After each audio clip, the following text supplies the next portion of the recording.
This class today is about language, and language is to a large extent where the action is. The study of human language has been the battleground over different theories of human nature. So every philosopher or psychologist or humanist or neuroscientist who has ever thought about people has had to make some claim about the nature of language and how it works. I'm including here people like Aristotle and Plato, Hume, Locke, Freud, and Skinner. I'm also including modern-day approaches to computational theory, cognitive neuroscience, evolutionary theory, and cultural psychology. If you hope to make it with a theory of what people are and how people work, you have to explain and talk about language. In fact, language is sufficiently interesting that, unlike most other things I'll talk about in this class, there is an entire field devoted to its study, the field of linguistics, that is entirely devoted to studying the nuances and structures of different languages. Now, I'll first, before getting into details, make a definitional point. When I'm talking about language, I'm meaning systems like English and Dutch and Walpuri and Italian and Turkish and Urdu and what we've seen and heard right now in class in the demonstration that preceded the formal lecture. Now, you could use language in a different sense. You could use the term language to describe what dogs do, or what chimpanzees do, or birds. You could use language to describe music, talk about a musical language, or art, or any communicative system. And there's absolutely nothing wrong with that. There's no rule about how you're supposed to use the word language. But the problem is, if you use the word language impossibly, incredibly broadly, then from a scientific point of view, it becomes useless to ask interesting questions about it. If language can refer to just about everything, from English to traffic signals, then we're not going to be able to find interesting generalizations or do good science about it. So what I want to do is I want to discuss the scientific notion of language, at first restricting myself to systems like English and Dutch and American Sign Language and Navajo and so on. Once we've made some generalizations about language in this narrow sense, we could then ask, and we will ask, to what extent do other systems, such as animal communication systems, relate to this narrower definition? So we could ask in this narrow sense, what properties do languages have, and then go on to ask in a broader sense, what other communicative systems also possess those properties? Well, some things are obvious about language. Here are the questions we will ask. This will frame our discussion today. We'll first go over some basic facts about language. We'll talk about what languages share. We'll talk about how language develops. And we'll talk about language and communication in non-humans. I began this class with a demonstration that illustrates two very important facts about language.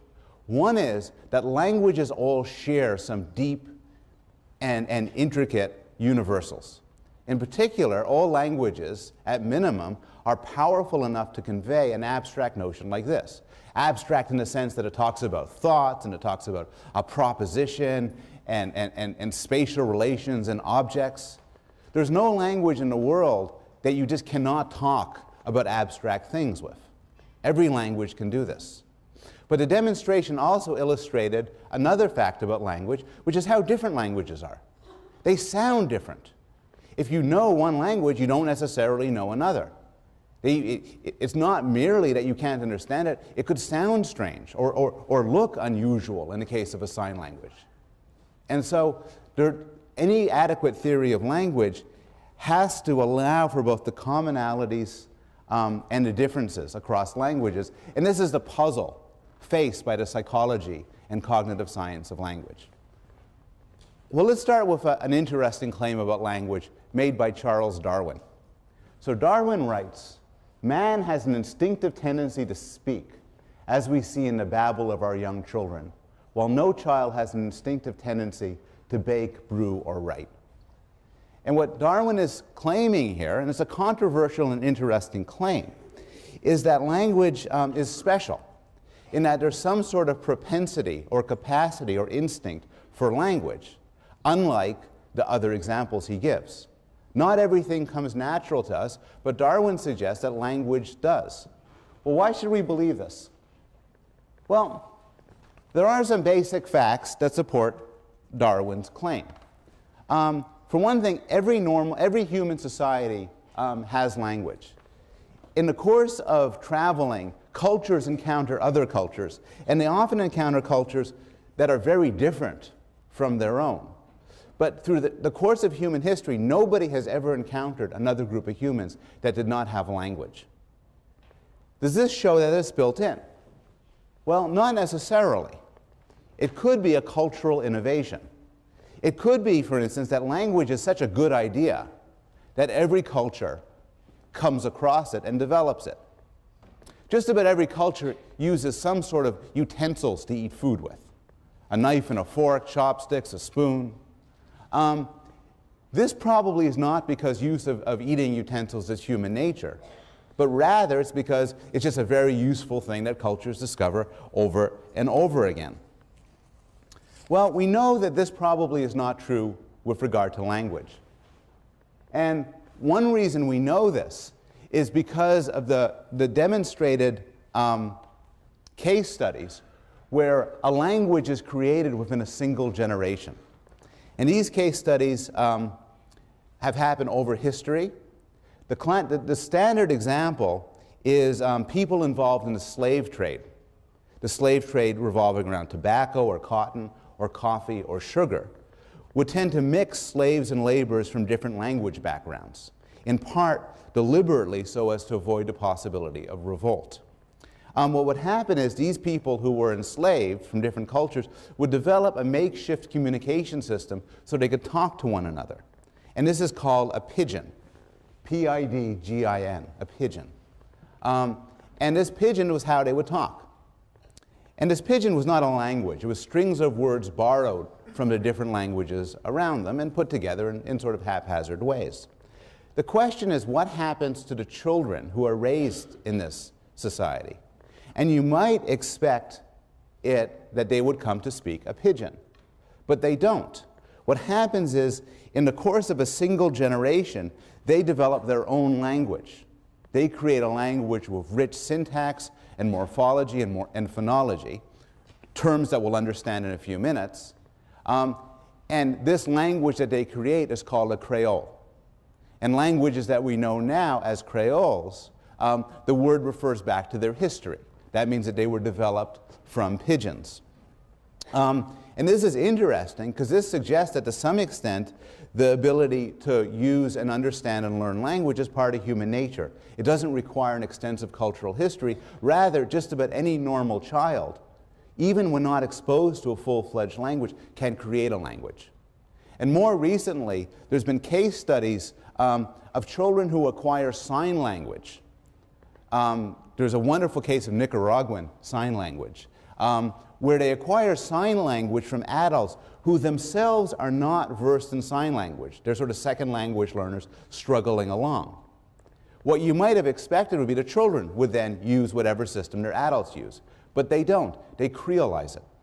They take this makeshift communication system developed by adults, and again, they turn it into a full-blown language, suggesting that to some extent it's part of our human nature to create languages.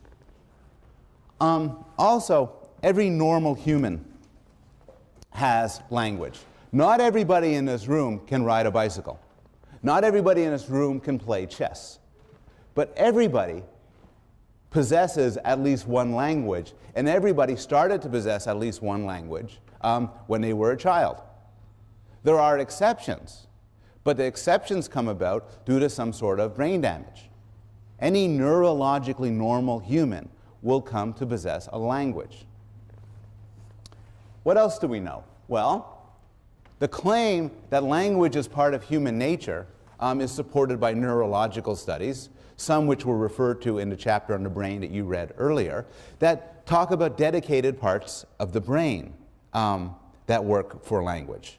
And if parts of these brains, if these parts of the brain are damaged, you get language deficits or aphasias, where you might lose the ability to understand or create language.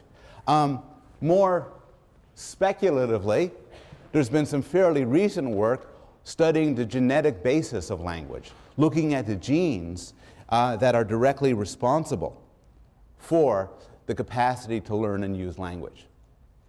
And one bit of evidence that these genes are implicated is that some unfortunate people have point mutations in these genes, and such people are unable to learn and use language. So, in general, there's some support, at least at a very broad level, for the claim that language is in some sense part of human nature. Well, what do we mean by language? What are we talking about when we talk about language? We don't want to restrict ourselves, for instance, to English or French. What do all languages share? Well, all languages are creative. And this means a couple of things. One meaning is the meaning emphasized by René Descartes. When René Descartes argued that we are more than merely machines, his best piece of evidence for him was the human capacity for language. No machine could do this because our capacity for language is unbounded and free. We could say anything we choose to say. We have free will. And in fact, language allows us to produce a virtual infinity of sentences. So we could create and understand sentences we never heard before. And there are a lot of sentences. So if you want to estimate how many grammatical sentences under 20 words in English, the answer is a lot. And what this means is that any theory of language use and language comprehension cannot simply appeal to a list. When you understand a sentence I said, you have to have the capacity to understand a sentence even if you've never heard it before. And this is because we could effortlessly produce and understand sentences that no human has ever said before on earth. Would anybody volunteer to say a sentence, non-obscene, non-derogatory, that has never been spoken before on earth, ever? Here, I'll start.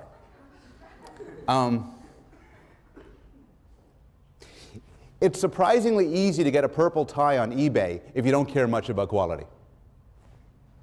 I can imagine no one else in the world has said this before. I am upset that one cannot easily download Buffy the Vampire Slayer through iTunes. Now, it's possible somebody said both those sentences before, but you probably have not heard them, but you understand them immediately. So how do you do it? Well, you have rules. You have rules in your head. You've learned what the words mean, but you have abstract and unconscious rules that take these words, figure out the order, and in a fraction of a second, give rise to understanding. And that's the sort of thing linguists study. So, take some standard examples from the linguistic study of English, and bear in mind the rules we're talking about here are not rules you explicitly know. They're automatic rules of the same sort we're going to talk about in the context of visual perception, in that they're implicit and unconscious and not accessible to explicit understanding. So for instance, immediately you read, "The pig is eager to eat," versus "the pig is easy to eat." And in a fraction of a second, you know there's an important difference. The pig is eager to eat means the state of affairs that we're talking about is when the pig does the eating. The pig is easy to eat is when the pig is being eaten.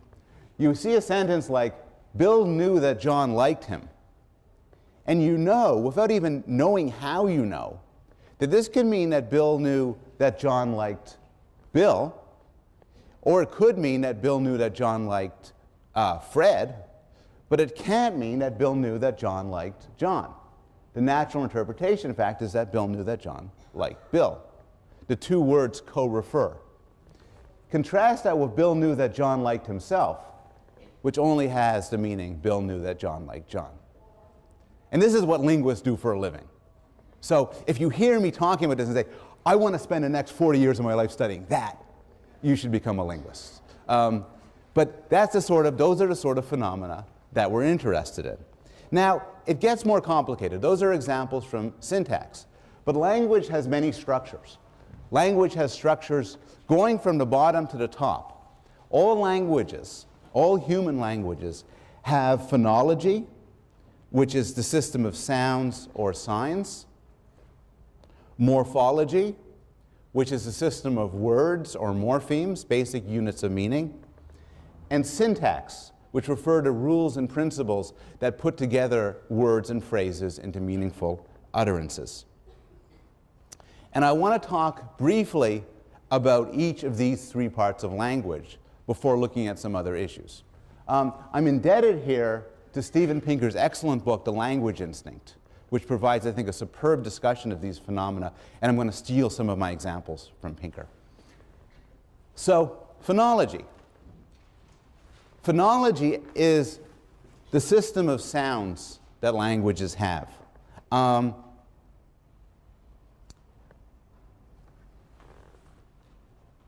There's a subset, there's a list, a finite list of possible sounds that language can use. I'm going to put aside for the moment the question of sign languages and how they work. We're going to talk about them in a little bit. The idea is that English has about 40 of these phonemes. So if you're a native monolingual speaker of English, you hear speech, and each sound you hear is categorized as falling into one of those 40 phonemes.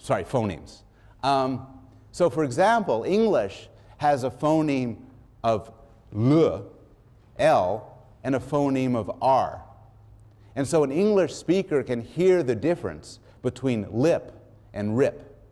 And that corresponds to two different words in English.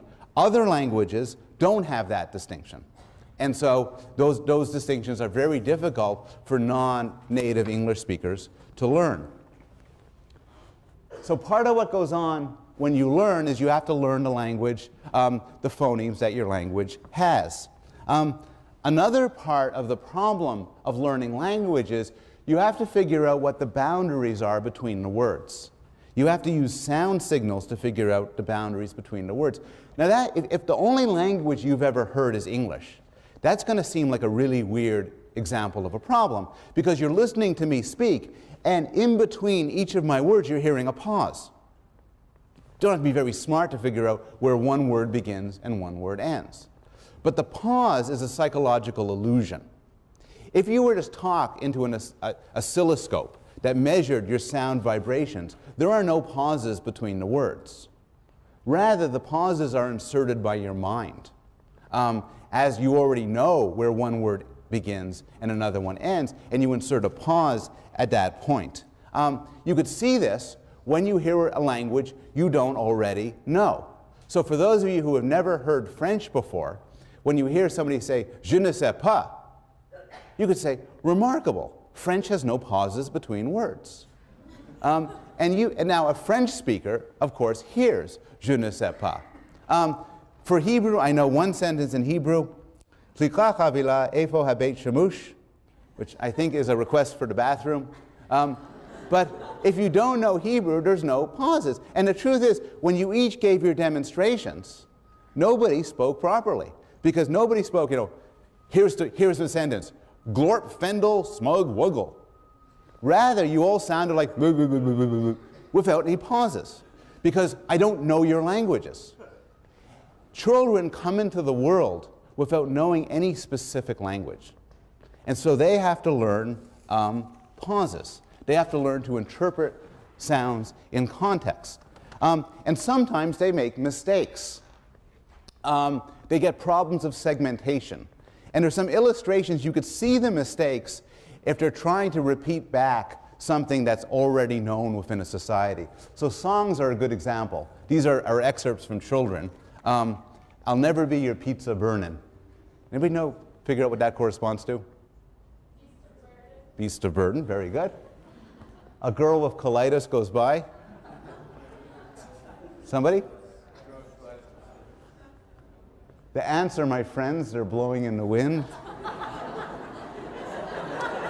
And this is a religious one. Our Father which art in heaven, hallowed be thy name. Lead us not into Penn Station. Now, Phonological understanding illustrates all sorts of aspects of language processing, and in fact of consciousness. Because remember I said that typically when you hear a sentence, you manufacture in your mind gaps between the words. Typically, when there's something which is unclear, you'll fill in the gap and figure out what the word is, and you'll hear it that way. So there's a few examples. The best examples, again, are for when it goes wrong. So a classic example is from the song Super Freak by Rick James. I got a big lecture about copyright laws, and this is going to violate most of them. Rick James is going to be sitting staring at the web 2 years from now saying, hey, that's my thing. Okay, so I want you to listen to this line. I'm sure most of you have heard this before, but I want you to listen closely. What was that last line?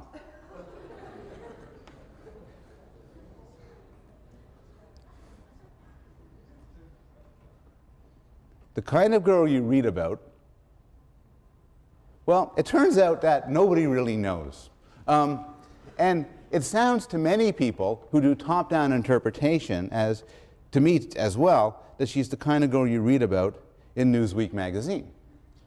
But that makes no sense at all, given that you don't want to bring home to mama, and it's not the... And in fact, if you check the notes on the song, she's in fact the kind of girl you read about in New Wave magazines.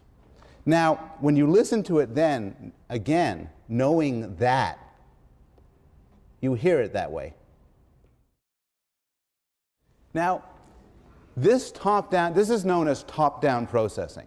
Top-down processing is an example of when you know what something is, you hear it that way. And this is extremely useful when it comes to filling in gaps in sounds. In normal conversation, if I'm to say a sentence, you won't hear that as cough, uns. Rather, you hear sentence. You fill in the gap. This can lead to problems. The problem it's led to in my life revolves around the song Get Crunk. Because I heard Get Crunk, and my children asked me if I would buy them Get Crunk from iTunes. My children are 8 and 10. And now Get Crunk, as I was aware from having heard it before, involves a consistent refrain of Get Crunk, extremely bad word. Get Crunk, extremely bad word. And so I said no. And then they said, well, there's a clean version up. So I downloaded the clean version. Unfortunately, knowing what the clean version, knowing what the word is, means to me the clean version is not very clean. Now, I will add, before people write letters and stuff, this is the clean version. Thank goodness they took away that obscene word. Okay. So top-down processing affects how we hear things. Usually, almost always for the better. And in fact, this is a theme we're going to return to next class when we talk about vision. Because the same thing is going to happen there. How we see the world is often confusing and befuddled, but what we know can clear things up. Same with sound. Morphology is the next level up. Phonology is sounds. Morphology is words. And human language uses this amazing trick described by Ferdinand de Saussure, the great linguist, as the arbitrariness of the sign.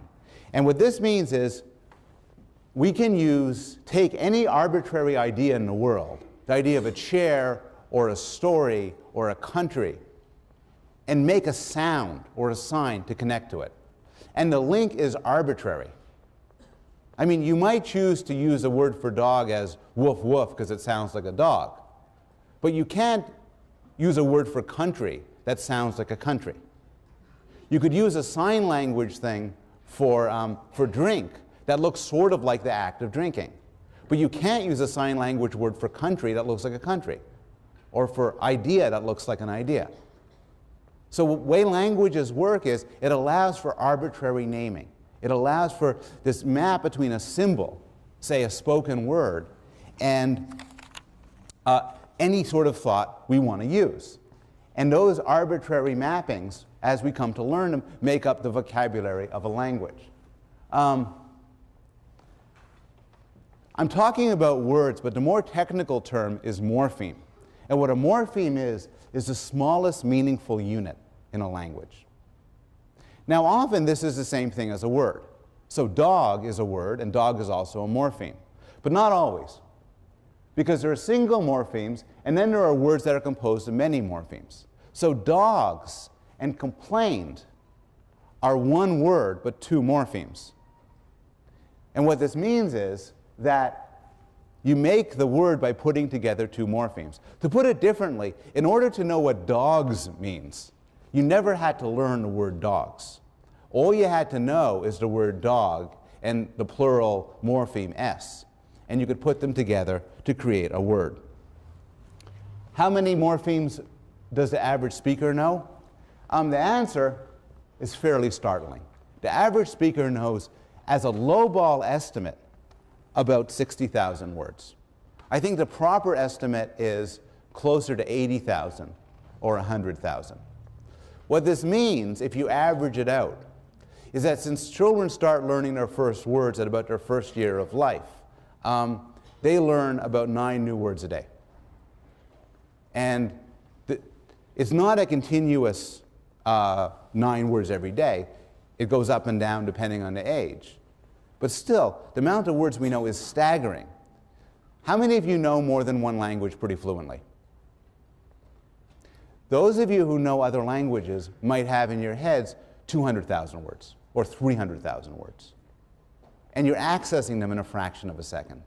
It could legitimately be seen as one of the most astonishing things that people do. Finally, syntax. So we have the sound system of a language, the phonology. We have the words of a language, the morphology. But all that gives you is dog, cup, chair, house, story, idea. That won't allow us to communicate complicated ideas. So the final step in the story is syntax. And syntax refers to those rules and principles that allow us to combine words into phrases and phrases into sentences. And syntax uses another neat trick. And this is defined by Wilhelm von Humboldt as the infinite use of finite media. So here's the question. Your vocabulary is finite. There's just so many words. You have to learn them one by one. But you could produce a virtual infinity of sentences. How can you do that? How can you go from a finite list of symbols to an infinite number of sentences? And the answer is, you have a combinatorial system. Now, language is not the only thing in culture or nature that has this sort of combinatorial system. Music also has a combinatorial system. There's a finite number of notes, but a limitless number of musical compositions. DNA also has this sort of combinatorial system, where you have a finite number of, bases or amino acids that could combine to a possible infinity of strings, of DNA strings. So how does this happen? Well, the infinity mechanism, and many of you will be familiar with this from mathematics or computer science, is recursion. And there's a lot to be said about this, but it can be pretty simply illustrated in language. So here's an example of a simple language. It's actually close to how linguists describe normal languages, but it's very simple. It has 3 nouns, Fred, Barney, and Wilma, and 2 verbs, thinks and likes. It's a very simple language. And 1 rule. And the way to read this rule is, you make a sentence by taking a noun, any noun, putting a verb after it, and then following that verb with a noun. Now, when you do this, so for instance, you get the sentence, Fred likes Wilma. when you do this, how many possible sentences are there? Let me just take a second. Okay, any guesses? 18. The sentences are Fred likes Barney, Fred likes Wilma, Fred thinks Barney, Fred thinks Wilma, and so on. The three nouns followed by any of the two verbs, followed by any of the three nouns. That is not a very interesting language. But now, take a more complicated language. Same vocabulary, the same three nouns, the same two verbs, the same sentence. But now one other sentence. This sentence expands to a noun followed by a verb, followed by a sentence. And there you get recursion. You have one rule invoking another rule. And then you can get a sentence like, Fred thinks Barney likes Wilma. And here you get a potential infinity of sentences. And this is obviously a toy example. But you could see the use of recursion in everyday life and in everyday use of language. You could say, John hates cheese. My roommate heard a rumor that John hates cheese. It disturbed Mary when I told her that my roommate heard a rumor that John hates cheese. I was amazed that it disturbed Mary when I told her that my roommate heard a rumor that John hates cheese. Professor Bloom devoted way too much of his lecture talking about how I was amazed that it disturbed Mary when I told her that my roommate heard a rumor that John hates cheese. It really bothered me that, and there's no limit. There's no longest sentence. You could keep producing a sentence deeper and deeper embedded until you die. And this is part of the power of language. Now, the syntactic rules are complicated. And one of the puzzles of syntactic rules, or one of the issues of them, is that different rules can conspire to create the same sentence. So you take a sentence like, this is a classic line from Groucho Marx, I once shot an elephant in my pajamas. How it got into my pajamas, I'll never know. And the humor, such that it is, revolves around the ambiguity of rules that generate it like this versus like this. Often, to illustrate the issues of ambiguity, people have collected poorly thought out headlines and newspaper reports that play on, that inadvertently have ambiguity. Complaints about NBA referees growing ugly. That's the beauty of that structure. Kids make nutritious snacks. No one was injured in a blast, which was attributed to the buildup of gas by one town official. Last summer, I was in Seoul visiting Korea University, and the big headline there on the front page was, General arrested for fondling privates. Now, there actually is, ambiguity is actually quite difficult to avoid in the construction and understanding of sentences. It's one of the ways in which it's often difficult to write clearly. And in fact, there's a whole subfield of the law involving the use of linguistic theory to disambiguate sentences both in the Constitution, in legislation, as well as in some criminal cases. And there was, several years ago, a very serious criminal case that rested on a sentence. And here's what happened.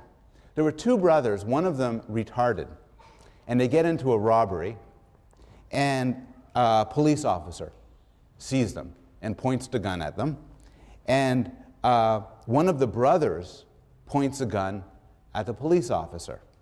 The police officer shouts for the brother, the non-retarded brother, to drop the gun. Actually said, "Give me the gun." The retarded brother shouted, "Let him have it." Whereupon the brother shot and killed a police officer. Now, the brother who did the shooting was plainly a murderer. What about the brother who shouted, "Let him have it"? Well, it depends on on how you interpret that sentence, because the sentence is beautifully ambiguous. It could mean, shoot him, let him have it. Or it could mean, give him the gun, let him have it. And in fact, a trial, which I think somebody could, if people of this know about this, please send me an email. My understanding was he was found guilty. But a lot could turn on the ambiguity of a sentence. I want to shift now and talk about where does all this knowledge come from. But I'll stop and answer any questions about the material so far. What are your questions? Yes? How does syntax differ from grammar, or are they exactly the same? Syntax, the question is, how is syntax different from grammar? They're exactly the same. Syntax is a more technical term, but it means the same thing as grammar. Yes? You had said that every normal human being is born and uses at some point or another some kind of language. How about, aren't there cases of people who weren't born within a culture, kind of grew up, I don't know, and who never really spoke language though they were physically normal? Yes, I'm glad you actually asked me about that, because as I said it, I realized it wasn't quite right. The point that was just raised here is, I had said before that everybody who's neurologically normal comes to acquire and learn a language. But what about people who are neurologically normal, but they don't have language around them? And in fact, there have been historically some cases of this. There's been probably apocryphal stories about children who are raised by wolves or by dogs. There are stories, horrible stories, some in the 20th century, about children who are locked away by insane or evil parents and who never learn to speak. There are stories of deaf people who are within certain societies where nobody signs to them. And so they're what's known as linguistic isolates, and they themselves never learn to speak. And those cases are the dramatic exception. And they do tell you something. They tell you that it's not enough to have a brain for language. Somebody does have to use it with you. Interestingly, it doesn't have to be that many people. So Susan Golan Meadow has studied deaf children that nobody signed to. But what she studies is deaf children with deaf siblings. And these children don't just sit there, they create their own language. It's not a full-blown language like American Sign Language or langue des signes Québécois, but it's a language nonetheless, with words and syntax and phonology. It's an interesting question. Any other questions? Yes? Could it be argued, or is it argued, that there are inherent limits to grammar, or to our ability to come up with mental grammars, and therefore that there isn't really an infinity of possible thought? It's a good question. The question is, are there inherent limits in our abilities to come up with grammars? And most linguists would argue yes, that languages are highly constrained in how they do things. So for instance, one example is there's no language in the world that ever constructs a question by switching the order of words around in a sentence. There's no language in the world that has a rule that says the fifth word has to be a verb. And linguists have all of these conditions. Say, no language in the world works this way. Now, so these are constraints on grammar, and they're really interesting because they tell us what's a humanly natural language versus what's not a humanly natural language. But notice, even if there's incredible constraints on grammars, we could still produce an infinite number of sentences. It's just like if you restrict me to only a subset of numbers, only to odd numbers, still there's an infinity of odd numbers. So grammar can be restricted, but still give rise to an infinity of possible sentences. Well, there's a radical claim about the origin of language, associated with the guy who we met when we talked about behaviorism, who wrote the Review of Verbal Behavior, the linguist Noam Chomsky. And Chomsky makes this radical claim. And this is that we shouldn't view language learning as learning at all. Instead, we should view it as something similar to growth. So he says, no one would take seriously the proposal that a human organism learns through experience to have arms rather than wings, or that the basic structure of particular organs results from accidental experience. Language proves to be no less marvelous and intricate than these physical structures. Why then should we not study the acquisition of a cognitive structure like language more or less as we study some complex bodily organ. So you might learn to play baseball. You might learn about the American Civil War. But if Chomsky is right, you didn't learn to speak English. Rather, what happened is you heard English, but the capacity grew in your head in something a lot more similar to the development of arms or legs or a visual system. Well, should we believe this? We know there has to be some effect of the environment shaping language, obviously, because in order to know English, you have to have heard English. In order to know Dutch, you have had to have learned and heard Dutch. And in fact, languages differ in all the ways that we were talking about. Some languages, like English, have a distinction between L and R. Other languages do not. For a language like English, that creature there is referred to with the morpheme dog. That's a historical accident of English. In French, it's chien. And in Greek, it's something else. And each of those 6,000 languages, and people in a room who know other languages say, yeah, in Vietnamese it's this, in Urdu it's this, in Czech it's that. Finally, there's syntax. So English is what's known as a subject-verb-object language. That means if you want to convey the idea that Bill hit John, you would say, Bill hit John. But not all languages work that way. In fact, a majority of languages, more languages, are actually subject-object-verb languages. So you would say, if you wanted to convey that Bill was the hitter and John was hit, Bill, John hit. All of this has to be learned. And all of this has to be learned through exposure to language users. On the other hand, there is considerable evidence that the development of these language skills, in some way, it is similar to growth in the way that Chomsky suggests. So here are some basic facts about language development. One is something which I had mentioned before. All normal children learn language. There can be specific impairments of language. Now again, we spoke about them before when talking about the brain. Some of these impairments could be due to trauma. The aphasias. Trauma, a blow to the head, a stroke, can rid you of your language. But also, there are genetic disorders, some falling under the rubric of what's known as specific language impairment, where children are born without the same ability as the rest of us to learn to speak. And these are interesting in many ways. One reason that they're interesting is that they illustrate something about human language. It would not be unreasonable for you to think, before listening to this lecture, look, all you need to have to learn a language is to be smart. Or all you need to have to learn a language is to want to communicate.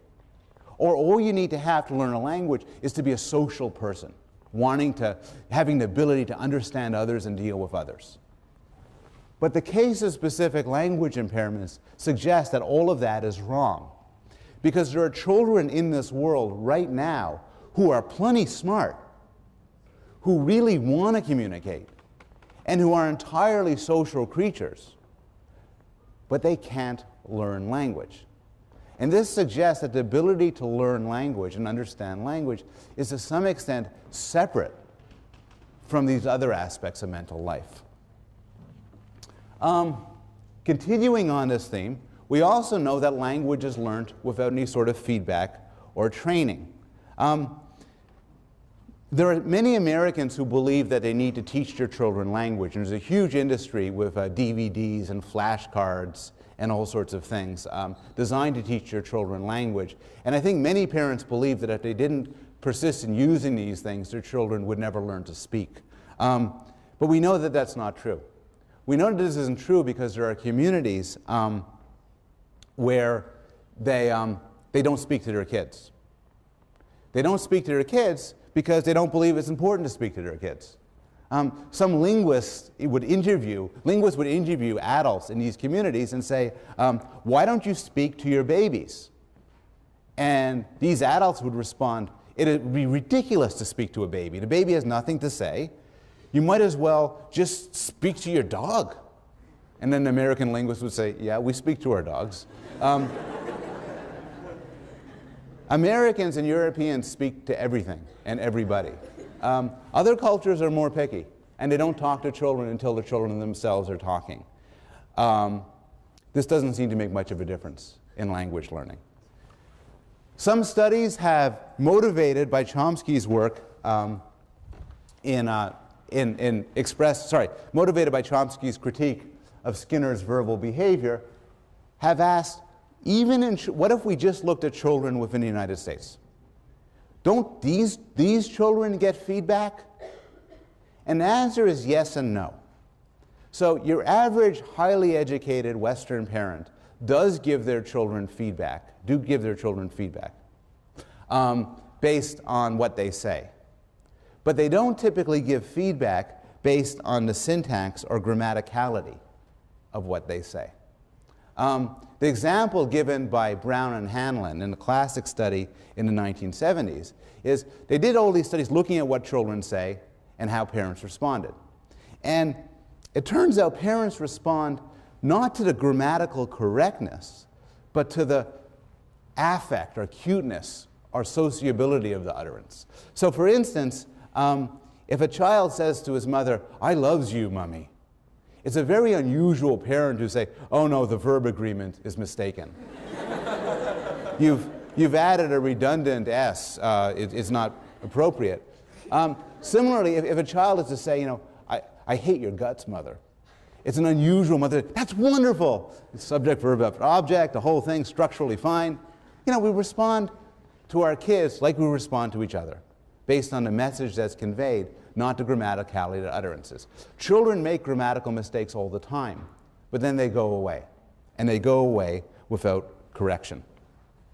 So those are some basic facts. What do we know about the time course of language? Well, early on, children start off and they prefer the melody of their own language.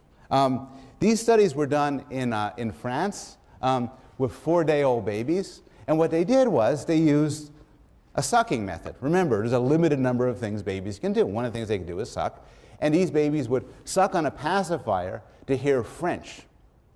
And they would prefer to hear French than to hear Russian.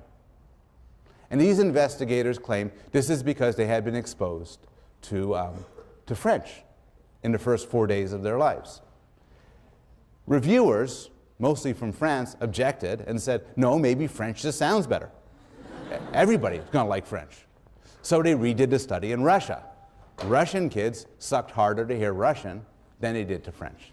And what they're listening to isn't the words. They don't know words yet. They don't know syntax yet. It's the rhythm of the language. For you, French and Russian sound different. Even if you're like me and you don't know a word of either language, they still sound different. They sound different to babies too. And a baby being raised in France or a baby being raised in Russia knows enough to tell what's his language and what isn't. Early on, children are sensitive to every phoneme there is. So English-speaking children, for instance, English-speaking babies who are born in the United States can distinguish between English phonemes like lip and rip, but it can also distinguish between phonemic contrasts that are not exemplified in English, such as phonemic contrasts in Czech or Hindi. Yes? I'm wondering if you can say the wrong things to infants, based on what you're saying before. Because I was in France one summer and met some neighbors there, and I hated these guys. I thought they were stupid. Because they, not because they're French, but because they had a baby. And the baby would gaggle and coo, and they would respond in similar terms. They would gaggle and coo back at a baby. And I hate these people. I've been involved for the last 6 years, because as far as I know, I don't have babies.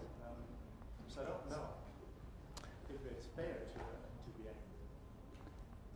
I mean, does it matter what you say to babies, not to say something? There's a lot going on in your question. some raising, well, there's a lot going on in your question.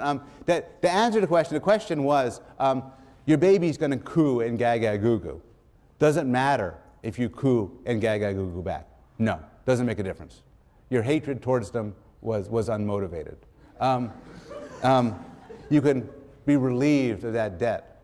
Or I know you feel bad now, I guess. If you speak to your children in perfect English, it's very strange. You know, nobody speaks to their babies in, you know, hello, son, it's time to, no, let's go. Okay, okay, well, change your diaper right now. Stay still. That's bad parenting. Sounds kind of silly. What most people do is, oh, you're such a cute little baby. And it probably, there's evolutionary psychologists debate the function of why we talk funny to babies. And some people have argued it does help their language learning. And some people have argued instead that what it does is it calms them. They like to hear the music of a smooth voice and so on. But whether or not you do so doesn't seem to make a big difference. It is very difficult to find any effect of how parents talk to their kids on how their kids learn language, particularly when it comes to babies. So early on, babies are sensitive to all phonemes, and then that goes away.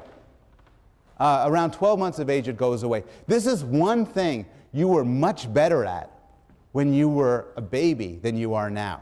When you were a baby, you were a multilingual fool. You could understand the sound differences of every language on earth. Now, if you're like me, you could barely understand English. You narrow down till you're sensitive just to the language you hear. And this narrowing down is largely in place by about 12 months of age. Around 7 months is babbling. And I want to stop at this point to go back to the issue. I promised you I would turn a bit to sign language. And I want to describe now a very elegant, I want to show a little film now of a very elegant series of experiments looking at the question of whether babies who are exposed to a sign language babble. One of the real surprising findings in my field over the last 10, 20 years has been that the acquisition of sign languages has turned out to be almost exactly the same, in fact, as far as we know, exactly the same as the acquisition of spoken languages. It didn't have to be that way. I mean, it could have been just as reasonable to expect that there'd be an advantage for speech over sign. That sign languages may be full-blown languages, but, you know, they're just harder to learn because the brain and the body have adapted for speech. It turns out that this just isn't the case. It turns out that the developmental milestones of sign languages and the developmental milestones of spoken languages are precisely the same. They start babbling at the same point. They start using first words, first sentences, first complicated constructions. There seems to be no interesting difference between how the brain comes to acquire and use a spoken language versus a sign language. Around 12 months of age, children start using their first words. These are words for objects and actions, like dog and up and milk. They start showing some sensitivity to the order of words, so they know that, you know, dog bites cat is different from cat bites dog. Around 18 months of age, they start learning words faster. They start producing little miniature sentences, like, you know, want cookie or milk spill. And the function morphemes, the little words, in, of, the, and so on, start to gradually appear. Then there's the bad news. Around 7 years of age, going up through puberty, the ability to learn language starts to go away. The best work on this has been done by Alyssa Newport and Sam Supala, who have studied people who have been in the United States for many, many years, like 30, 40 years, and seeing how well they have come to speak English. And it turns out the big determinant of how well you speak English as an immigrant isn't how smart you are. It's not how many family members you have when you're here. It's not your motivation. It's how old you were when you started. It turns out that if you start learning a language, a second language is where most of the work's been done, within the first few years of life, you're fine. You'll speak like a native. But then it starts getting worse and worse. And once you hit puberty, suddenly there's huge variation in the abilities you have to learn language. It is very rare, for instance, for somebody who has learned English past puberty to speak without an accent. An accent is very hard to shake. And it's not just an accent. It's also other aspects of phonology, syntax, and morphology. It's like the part of the brain that's responsible for language learning is only around early in development. And if you don't get your language by then, it'll just run out. I want to begin next class with this question, the question of animals, and that will shut down the language learning part. But one thing I'll put up here is your second reading response. So I'll also put this up on Wednesday, and by Wednesday you might have be in a better position to answer this question. But I'll continue with language on Wednesday, and then we'll also talk about vision, attention, and memory. I'll see you then.